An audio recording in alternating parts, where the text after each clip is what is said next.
Bhagavate Vasudevaya. Om Namo Bhagavate Vasudevaya.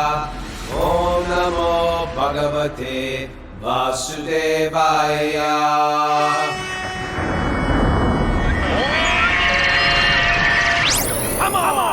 Live from Super Soul Farm, this is Wisdom of the Sages, your daily yoga podcast with your host, Raghunath, and co-host and senior educator at the Bhakti Center, Kaustubha Das.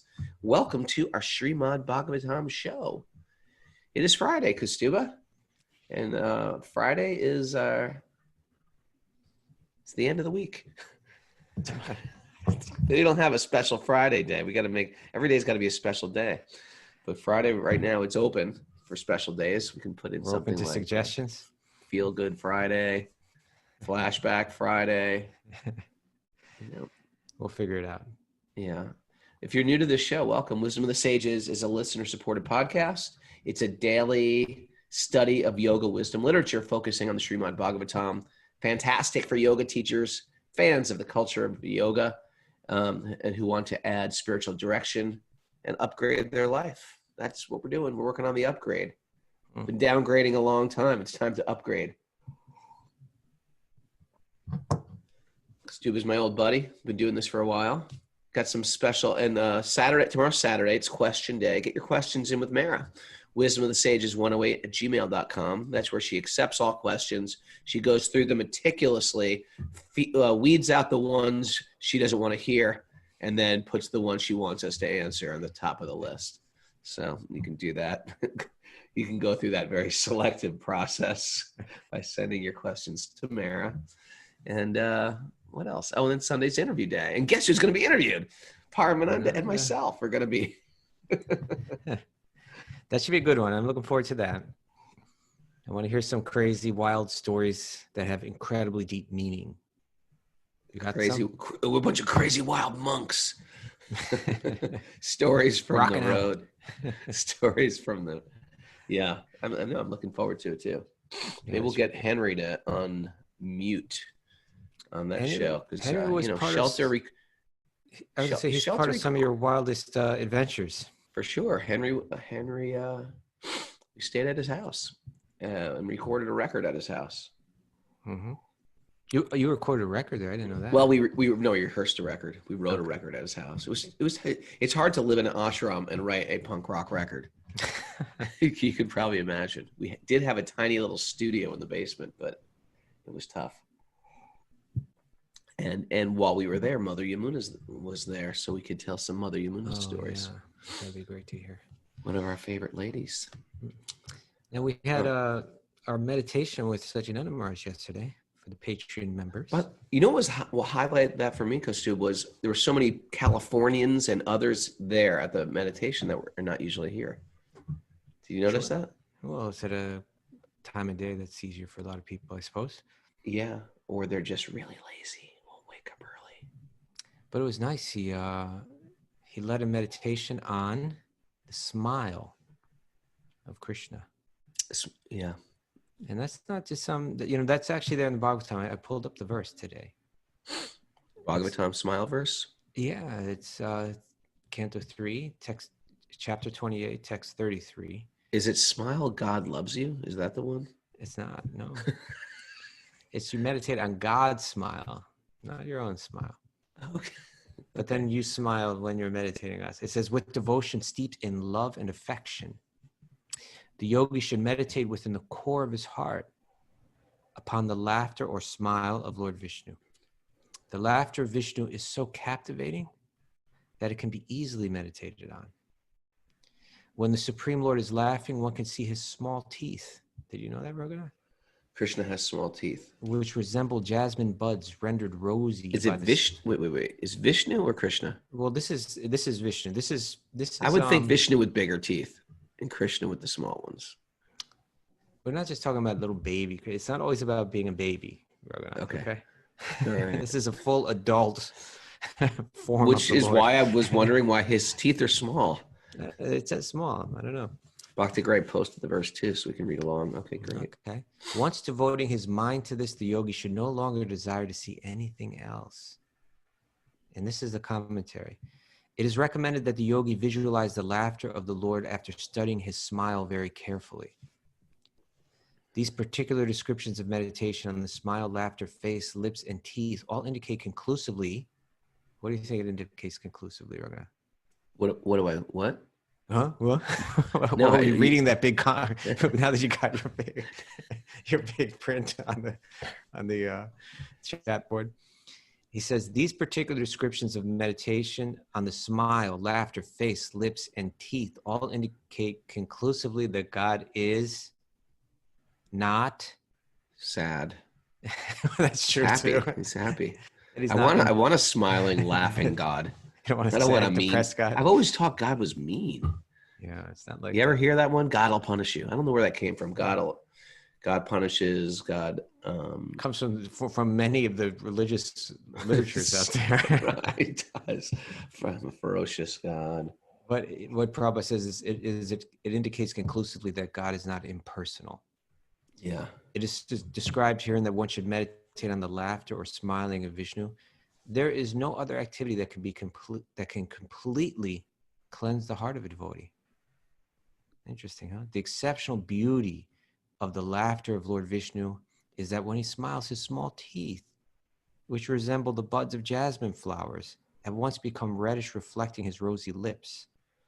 If the yogi is able to place the beautiful face of the Lord in the core of his heart, you working on it right now, Raghunath? I'm working on it right now. Can you tell? I can see. I'm closing my eyes. I'm picturing jasmine buds. Okay. If the yogi is able to place the beautiful face of the Lord in the core of his heart, he will be completely satisfied.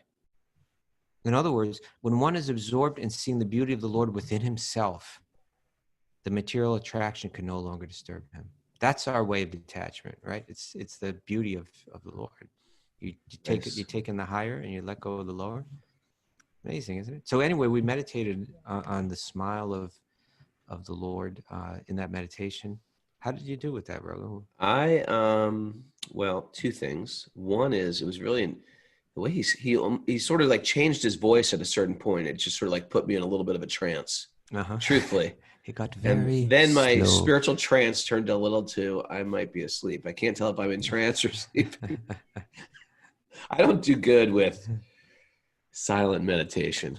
I end up chanting what I call the Z mantra. It's sort of like that's my silent meditation. Even when I'm chanting Hare Krishna, I have to say it a little louder to keep my mind a little focused. I don't do good being very, very still. Maybe I should practice, or maybe I should a little practice. get better sleep or something. I don't know. Any case, so it was really nice. And then he answered he had some great questions and answers. Maybe we can make a clip or two out of that. But it's posted, Mara. Thank you for posting that last night on our Patreon. It's there on Patreon, so people can check it out there. Yeah. All right. It's interesting with the pandemic, and people are rethinking if they're going to go back to work, if they can work from home, if they're going to rearrange their job. I wonder if Mara is going to come back here once they open the gates, so to speak, or she's going to be like, I can do this all from the privacy of my dining room. Who needs to go schlep it all the way to Raghu's house? Bringing that mushroom tea over. Yeah. She's like, I was lugging stuff over there. I'm not quite sure if he appreciated it.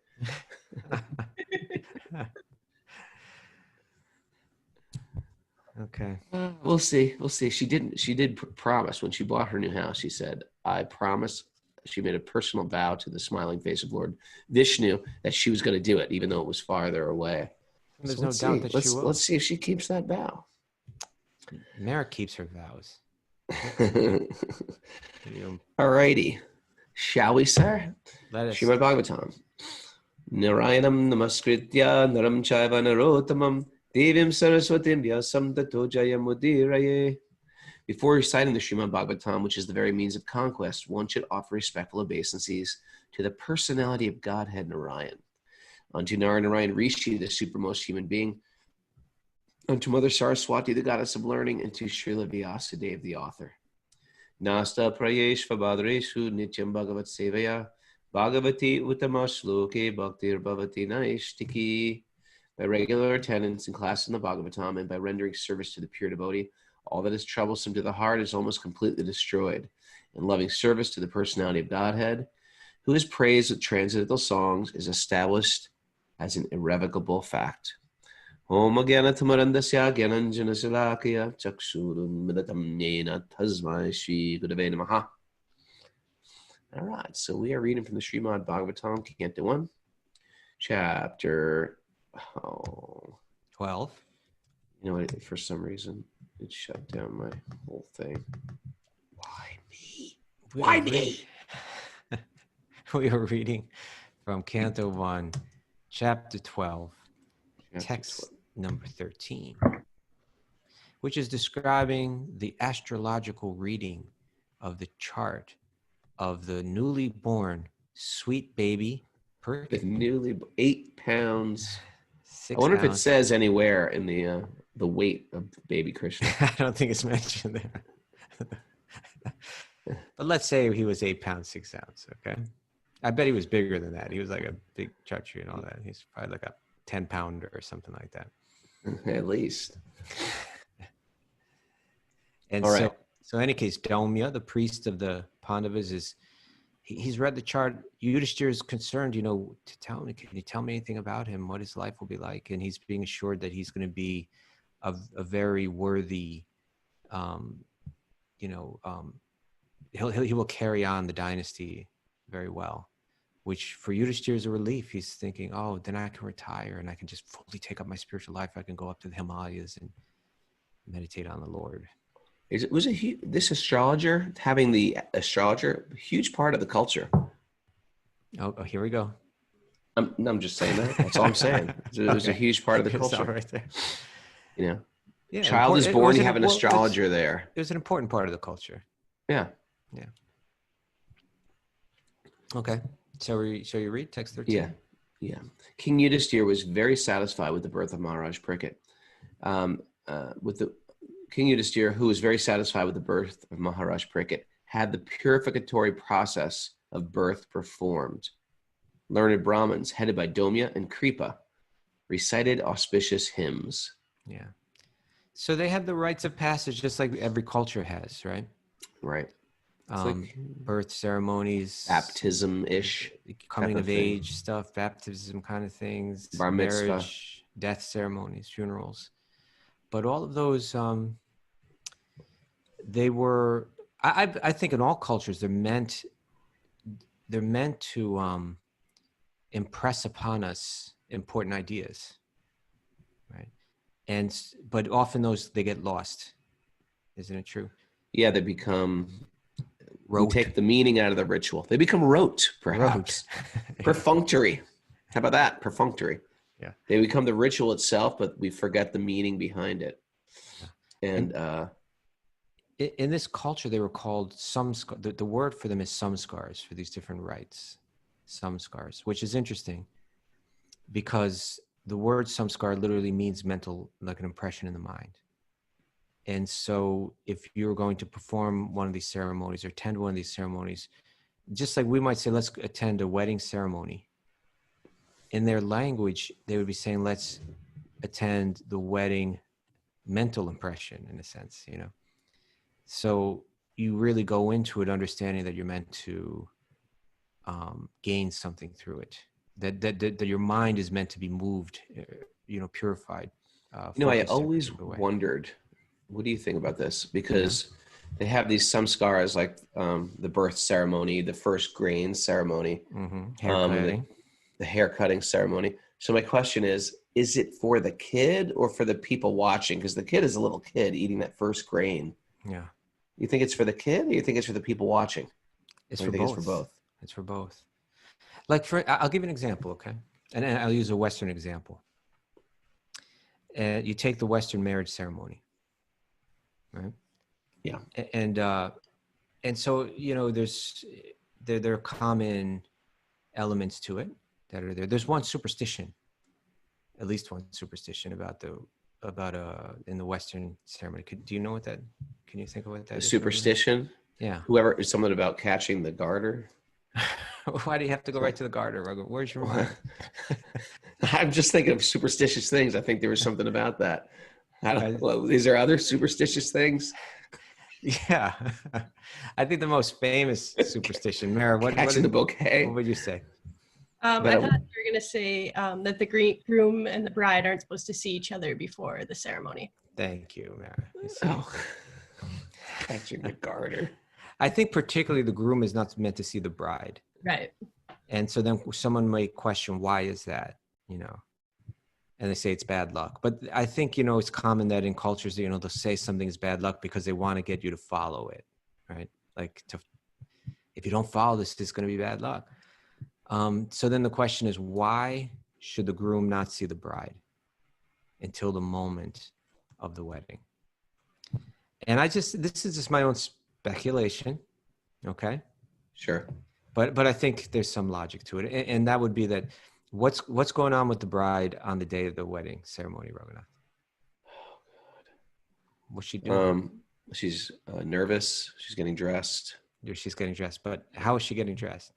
Very opulently. Yeah, I Beautiful mean, she's clothing. got like Her a sisters. She's Yeah, got a there you go. posse. She got a posse. Sister's mother dressing her Yeah. up. They're dressing her up, so they're putting more effort into this beautifying than any other day in her life, probably, right? It's like a whole crew, and they're doing the hair and they're braiding it and they're putting flowers in it, and they got this dress. Now this dress is going to be the most expensive piece of clothing that she's ever worn in her life. She's going to wear it only once, right? Yeah. And makeup and so much effort is going into this, and it takes time, right? And if you see that process as it's developing, the way that it hits you is not the same as if you see it when it's complete, right? Sure. So the idea is that this groom, he shouldn't. It's all setting up for a mental impression in the mind of the groom, and that is he is standing at, let's say, at an altar, right? Let's say with the priest or rabbi or whoever it might be. And you have, you know, an aisle coming down the middle of the church or the synagogue or whatever it is. It's very dramatic. It's very dramatic. It's coming right down the center. It's leading right to the altar. Little kids throwing flowers before they come. Okay, the little kids, in front. There's a bit of a procession going on. But when the doors swing open and the groom is there at the altar and the doors swing open, the celestial music begins to play. and the doors swing open. He sees the bride, and he sees her, you know, in theoretically more beautiful than he's ever seen her before. And in that state, his mind, and you know, I want to say, let's set aside all the like the sexual politics of this and all of that, and just try to understand like what the purpose of the ritual is, right?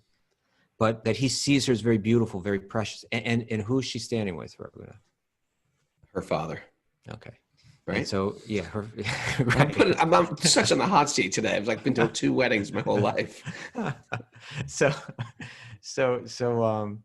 the father's there, and the father's walking her down the aisle towards the groom. And so there's a message there, like a kind of a dual message, you know, like she's very beautiful. She's very precious. She's very kind of like sacred and beautiful. And at the same time, she's been cared for by this man for her entire life. And so along with the beauty and you know, and the thrill of that is also coming the responsibility, the duty, the dharma that is coming, and that is being literally like handed over to you now, you know, like you accept. So people can have mixed feelings about the meaning of that and all, but the point that I'm trying to make is that it's designed to make a mental impression, right? And if the groom and when the groom sees her in such a beautiful way, his mind becomes all the more open to that impression being set very firmly. So there's a samskara, there's an impression that's meant to be made in the mind. And then you take the vows in front of all these people. That's meant to leave an impression in your mind. You know, I swore, I made a promise before God, before all these people that I love and respect. You know, let that impression sink in, you know, of the gravity of the commitment that's being made and so on. So these samskaras are meant to leave impressions in the mind of the people that were going through it, as well as in the people that are witnessing it. We've talked before about funerals and like funeral pyres and meditating on the funeral pyre, right? That everyone's supposed to watch that, and a mental impression is meant to be made. That's going to be my body lying on that pyre one day, not too far down the road, you know? Yeah. And so how am I going to live now? How am I going to live today? How am I going to live tomorrow when I know that that's coming just down the road? So all these samskaras, you know, again, whether it's, you know, a marriage thing or like a, you know, there's a baptism, there's initiation, there's, you know, bar or bat mitzvahs and et cetera, all these things, you know, that those coming of age rituals. And then when you see someone, you know, have you ever sat in a Vaishnava bhakti-yoga initiation ceremony and watched someone take the vows? And then does it make you think of, does it encourage you to be more committed yourself when you see someone else taking those vows for the first time? Yeah. Isn't it like that?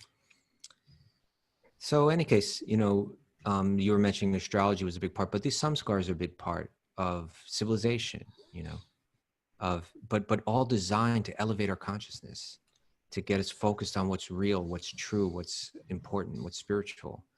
And I like on how we're big things. resurrecting the significance behind them. There's significance there. It's not just a ritual. Yeah, there's significance. All right. All right. Upon the birth of a son, the king, who knew how, where, and when charity should be given, gave gold, land, villages, elephants, horses, and good food grains to the brahmanas. So this is also part of the Mara, I'm going to ceremony? give you an elephant because you've been studying your Brahminical literature. What the hell is this elephant doing at my house? Imagine you I guess I guess it was for people who could take care of an elephant. Yeah, Right? it must have been. I mean, yeah, imagine if you show up at this, whatever, at this birth ceremony and you walk away with an elephant, a lot of gold, Like a few parting horses. Like a little parting gift. But, you know, I'll tell you something. When I was in my days of serving my guru, you know, once a year would be his, you know, appearance ceremony, or, you know, we call it Vyasa Puja. It's like the birthday of the guru. And so I would watch this every year. I'd watch how my guru would do it. And he followed this whole kind of like ceremony where like all his god brothers and god sisters, that means the people that were in his generation, right? He would see that they were all seated, because it's a day where he's being honored, like big time. People are reading their eulogies and everything, you know, like all day. But what he does first is he would sit down all of his god brothers and god sisters. He would see that they were given like a bit of a seat of honor. He would garland them, and then you put this sandalwood paste on the forehead, which is considered to be like a real. It's prasadam. It's been offered, but it's very pleasant to have that. It's very fragrant and cooling. He would offer them each a gift. Like usually it was like you know, for the ladies a sari and for the men a dhoti, you know, and he would offer each one a gift. And it was, you know, you could say that people can go through those kind of rituals mechanically, but you could see that he was very deep in his meditation of how he was honoring those people. Like, I'm about to sit in front of you and be honored by my disciples, but I want to be very clear in my mind and in your mind and in everybody that's witnessing how I honor you. And you begin to see in Srila Prabhupada's purports in the commentaries, if you just read all of Srila Prabhupada's books, you'll see this stuff come up again and again. How a society is meant to function, you know, how respect is supposed to be shared, how compassion and grace is meant to be shown, and so how friendship is meant to be carried out. And how that can be, and these rituals are meant to reinforce these ideas, you know, sink them deeper into our minds, help us be better people, you know, and by being better people, being more capable as yogis, you know, more capable to meditate, more capable to purify our own consciousness. So this is part of that, oh, you know, for the, what charity should be given to, and particularly to the brahmanas. These are the spiritual leaders of the society. The brahmanas, they accept all this charity and they immediately like give it all away. You know? Right. As soon as you get that elephant, Mary, you got to get rid of it too. You can't just keep that elephant. You can't hoard elephants over it. But it was a way of saying, hey, you know, these people that are living this very simple life and that are very pure and absorbed in spiritual thought, let's honor them. And they're really wise in how they distributed this all as well. So in this way, although Yudhishthira is the big king with all the opulence, he's saying, I respect these simple Brahmins who don't have all the opulence and you know, don't have the fame that I have. But they're knowledgeable, they're simple, they're satisfied, they're content, they're deeply spiritual. Let me, in front of everyone, let me show them the respect that they're due. And in this way, you know, it's not only for the people, but it's for everybody that's watching, you know, everybody that's witnessing it as well. Okay, let's see. Text 15? The 15? Yeah. The learned Brahmins, who were very satisfied with the charities of the king, addressed him as the chief amongst the Purus, that's also their family lineage, and informed him that his son was certainly in the line of the descent from the Purus.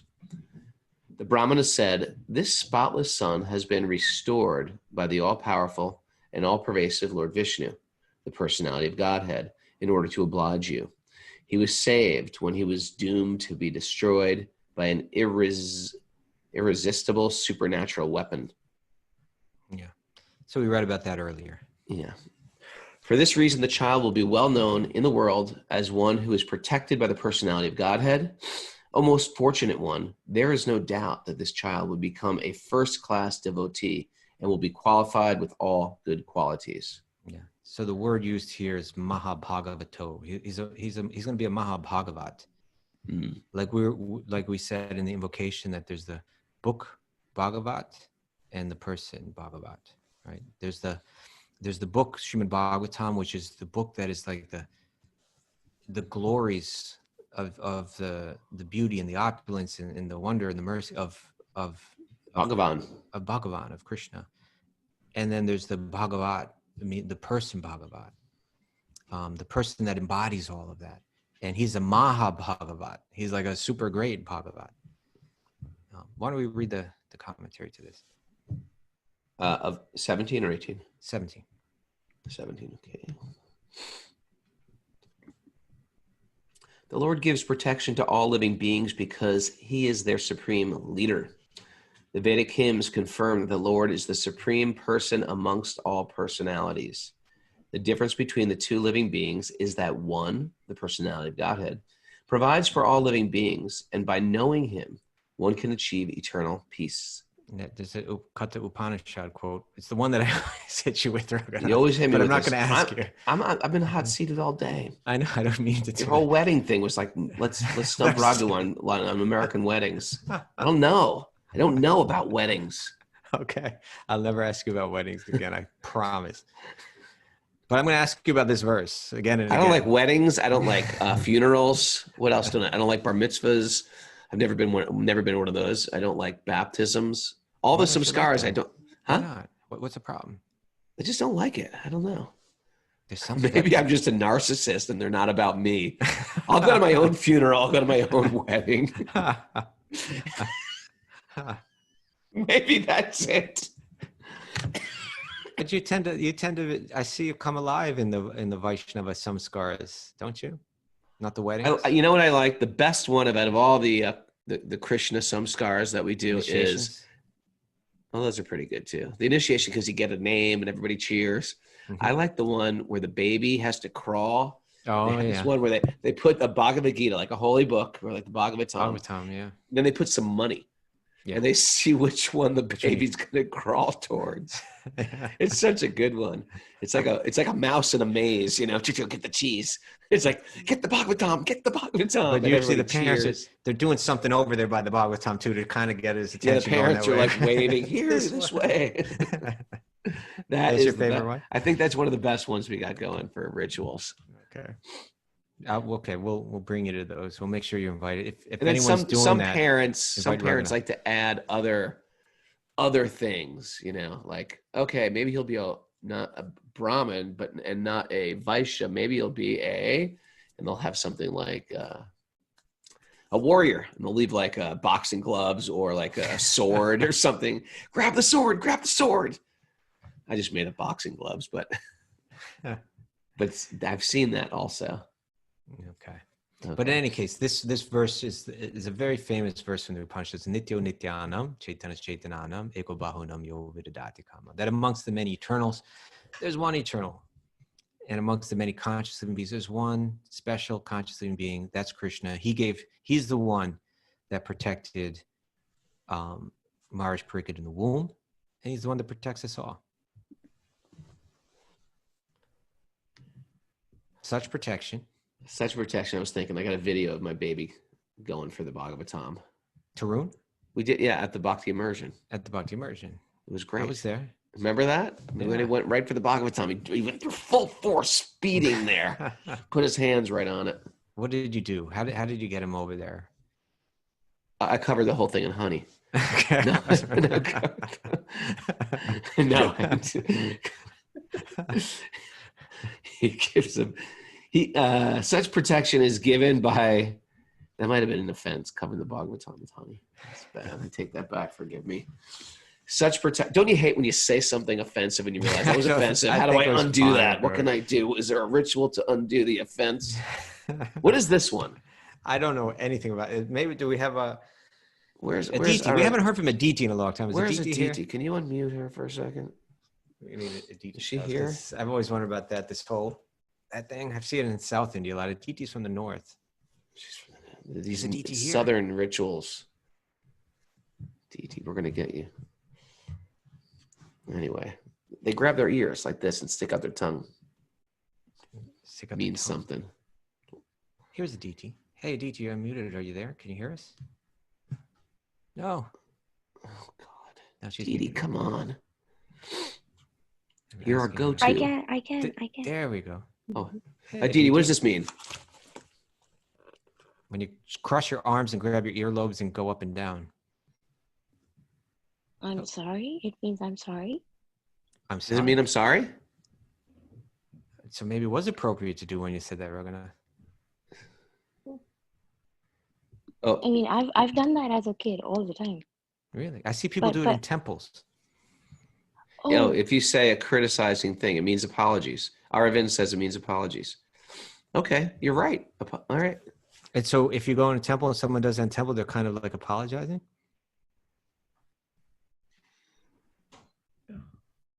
We lost you. I might have caught her off guard. We gotta I'm bring her still back here. more. There she is. Okay. Thank you, Aditi. thank you. We know what to do now. Such protection is given by his different potencies to different grades of living beings. But as far as his unalloyed devotees are concerned, he gives the protection personally. Therefore, Maharaj Pariksit is protected from the very beginning of his appearance in the womb of his mother. And because he is especially given protection by the Lord, the indication must be concluded that the child will be a first-grade devotee of the Lord with all good qualities. There are 3 grades of devotees named Mahabhagavat. That's the big devotee, the big one. Madhyam. Madhyam actually means like middle, doesn't it? Yeah. Middle. Like Madhya Madhyam Pradesh. Adhikari. Like what? Madhya Pradesh is like the It's state in the middle. in India that's in the middle. Or Madhya Leela. Madhya Right. Leela Right. and the Madhyam. Chaitanya Charitamrita.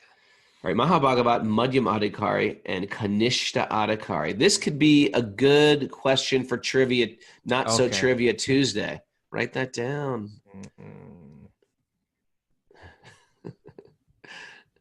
Trivia. We're going to actually pull it off next week, Trivia Tuesday. Trivia Tuesday is happening. Giving away valuable prizes if you get these questions The right. most valuable prizes. Yeah.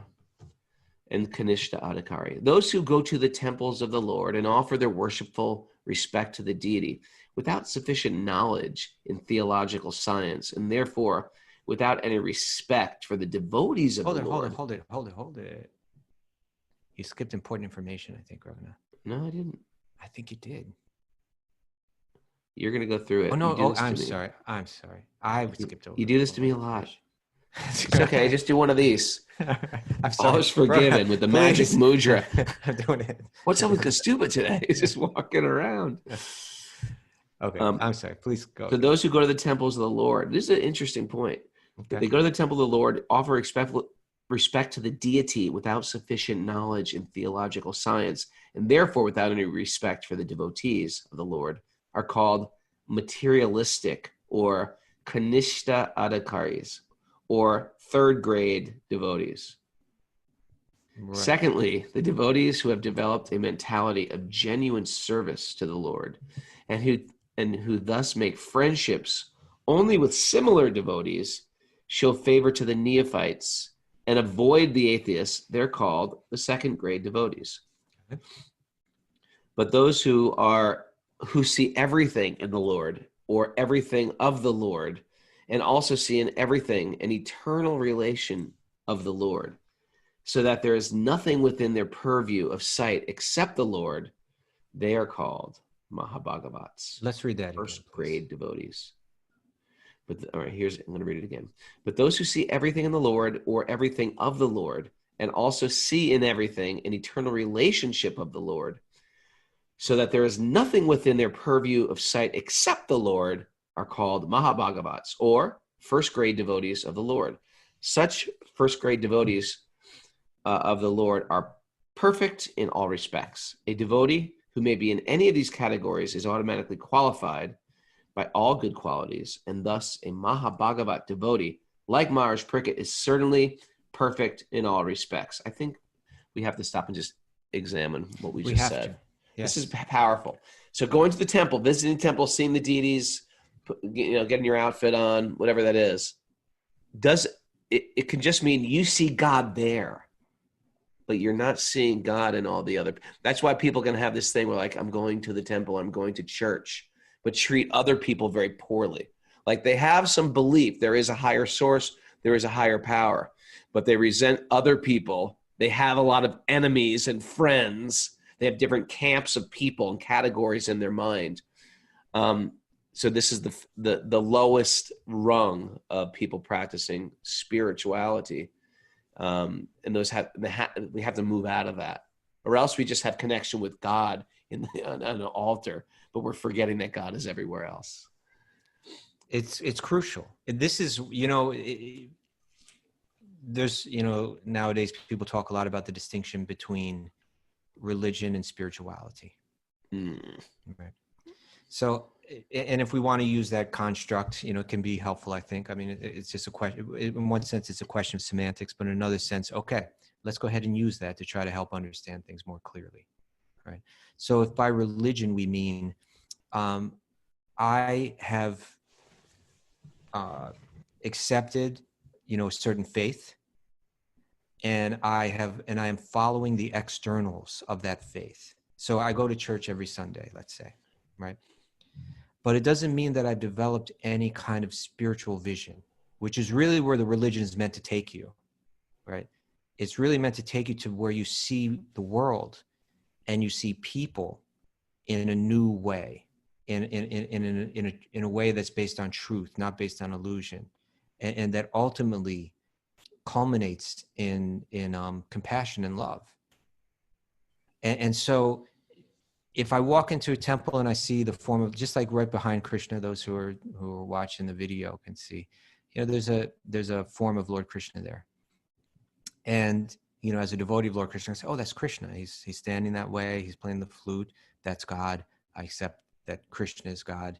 And, and let me demonstrate my devotion to him, But here it's saying that the Mahabhagavat, that the one that's really fully become spiritualized, they see God everywhere. It's not only in the form in the temple, but they see God within the heart of every living being.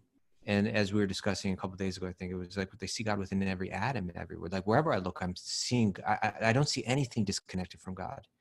And that totally revolutionizes, is that a word?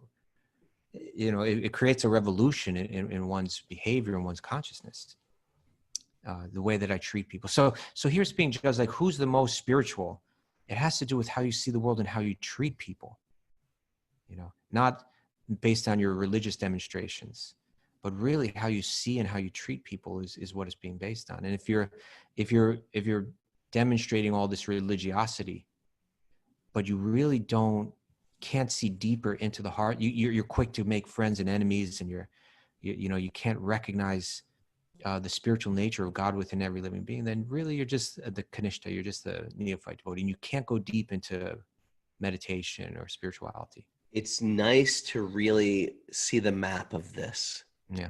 Like, okay, this is where I'm at. I'm at the temple, I'm praying. Somebody walks in and I'm like, who is this jerk? Right? If the mind is going to criticizing people, who's this guy bumping into me?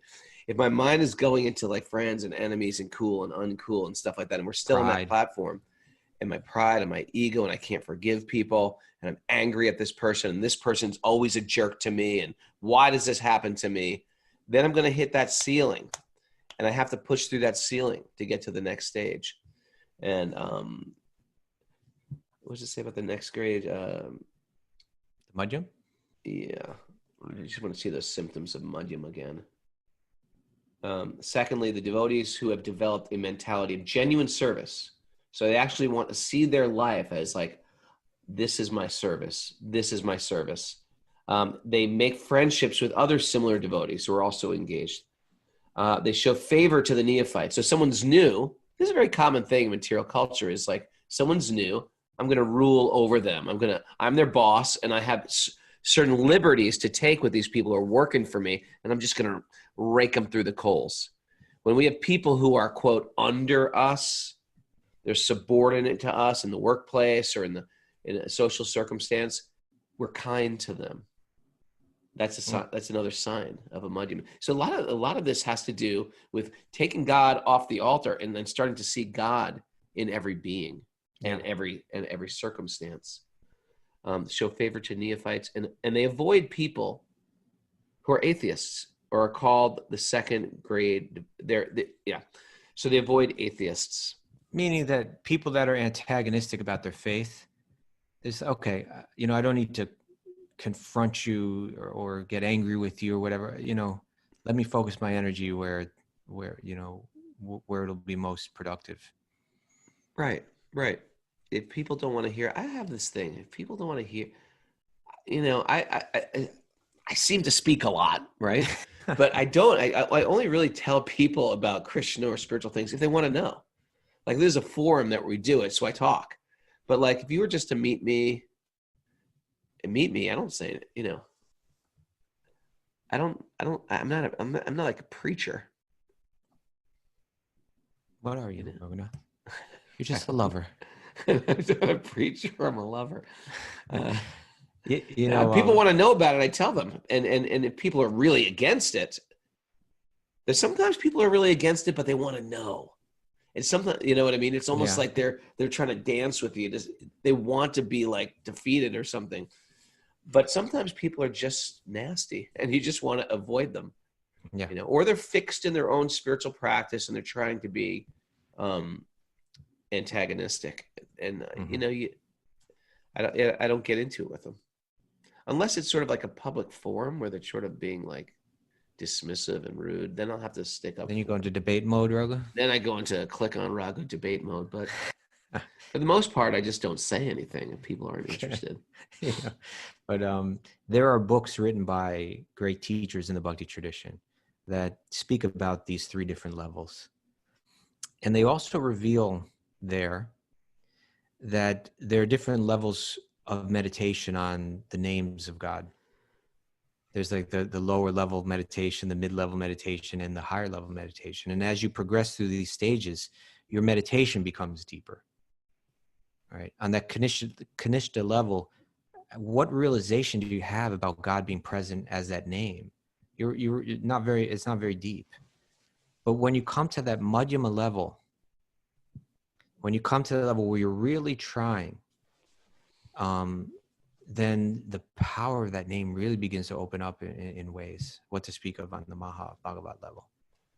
So as bhakti-yogis, really a lot of our work is trying to step off of that Kanishta level and step into the madhyam level and really let the practice take fire there.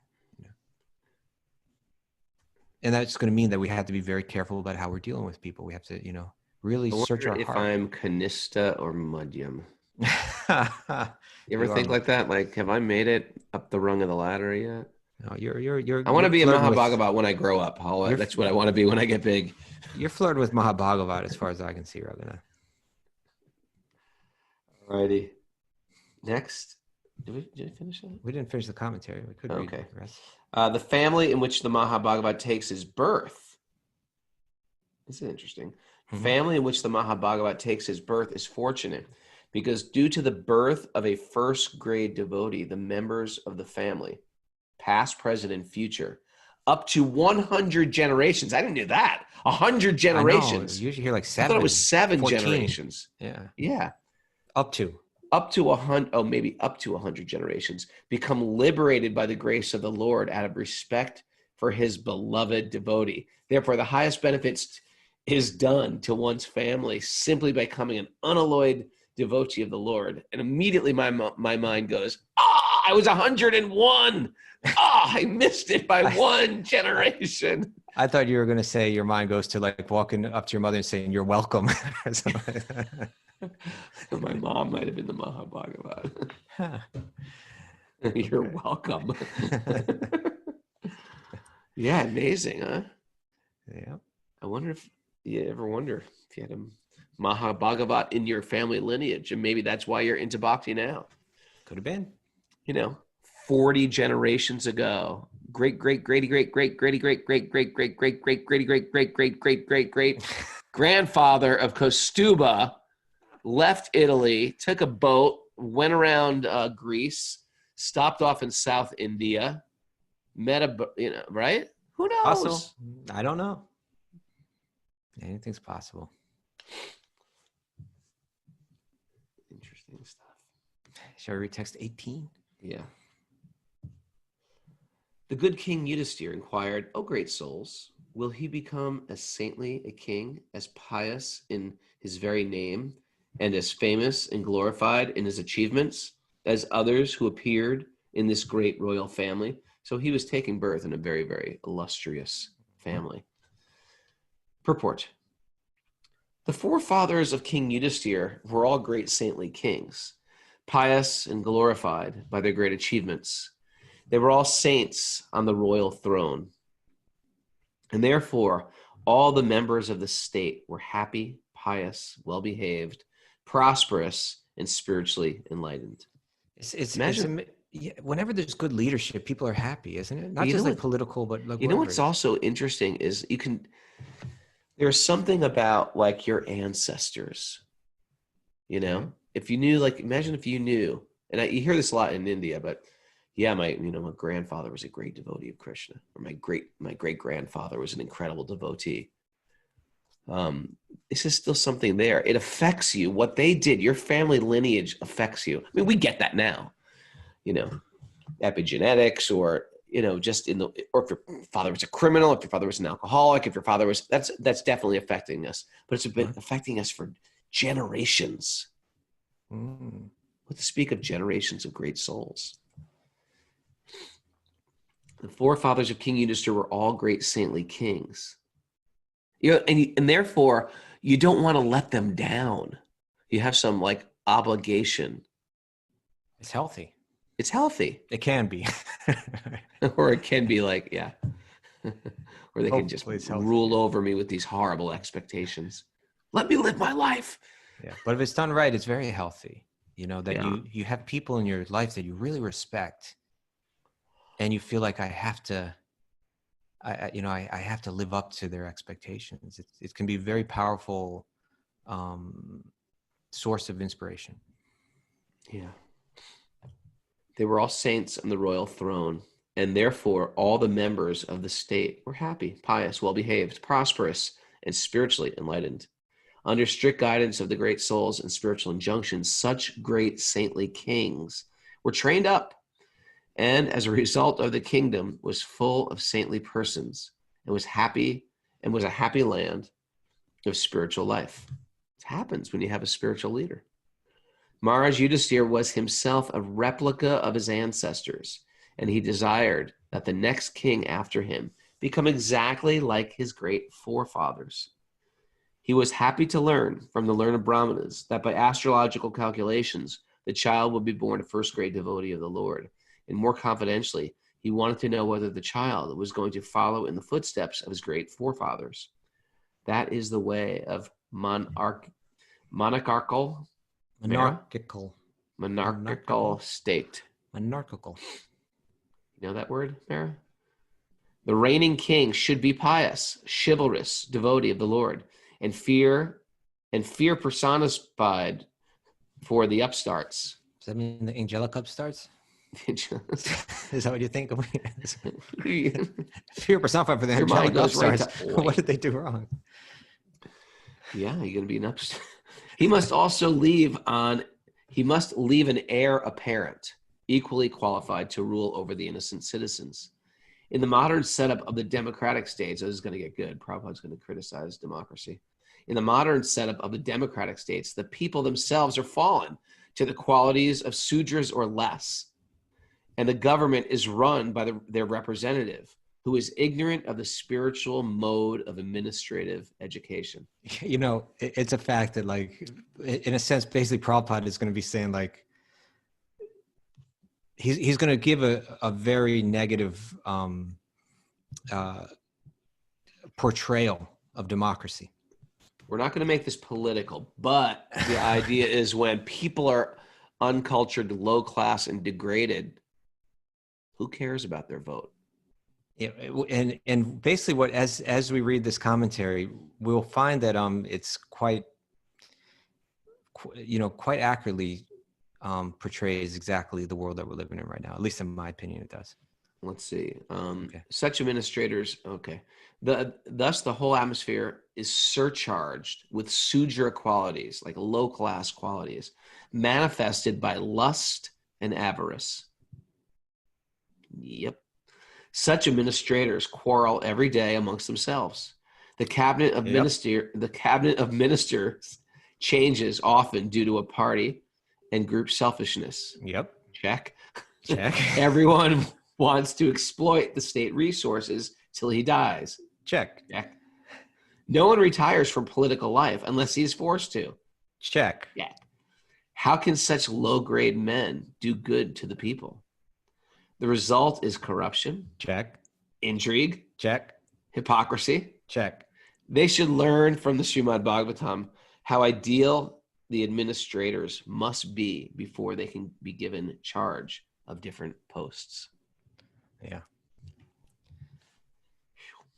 You know, even in one sense, whatever the system is, it's going to fail unless we're trained in good character. You know. Sure. And when civilization loses touch with that, then it doesn't matter if you got a monarchy or if you got a democracy or whatever ism you might have. It's going to fail. And in one sense, also, if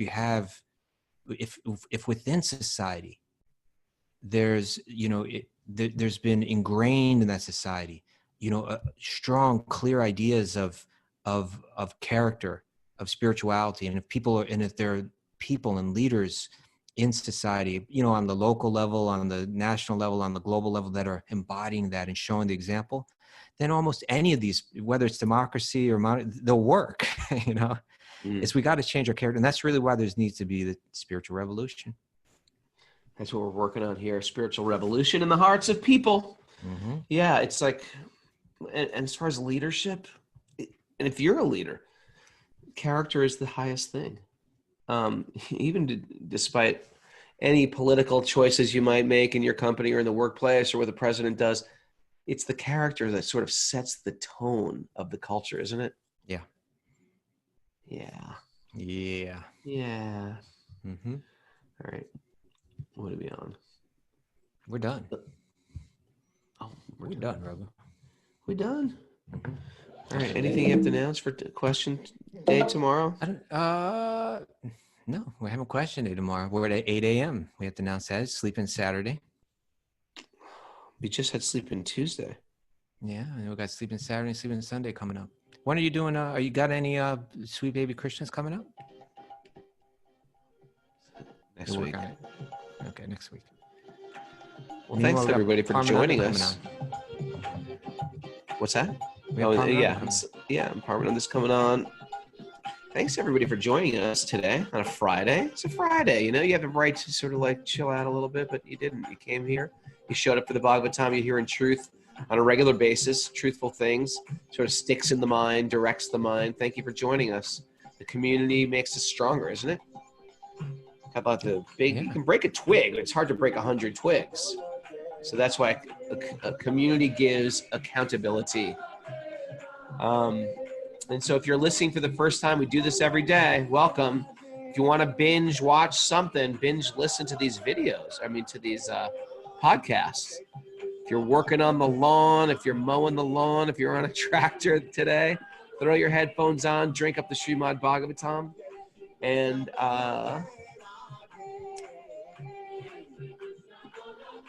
Wisdom of the Sages, the daily. Wait, no, that's the wrong thing to read. Wisdom of the Sages is a listener-supported podcast. If you'd like to support our service and go deeper into the teachings and practices of Bhakti-yoga, you can join our Patreon page at patreon.com/wisdom of the sages, where we host more classes and readings. They always stay up there. And that's the thing we got to announce. We got Madhu today. Madhu from 1 till 2:30 p.m. Introduction to Ayurveda on Patreon. Oh, he's good. Yeah. He's good. All right. I got to get some. I was a little sleepy today. I got to get like Leslie here. Leslie's losing in Aliana. Yes. There we go. That's all I need. That's all I need. And it's like a state change, immediate state change. Leslie got you going. You know what's interesting? A thing about enthusiasm is it's addictive. Contagious, addictive.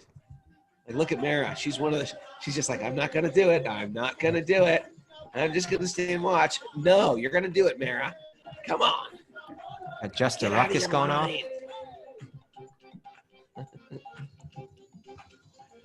This is one of those like harmonium players. Like, I'll never play as good as them. They play the special style. Vish and Gauravani, some North Indian stuff they picked up. You know, nobody else plays like that. The good style.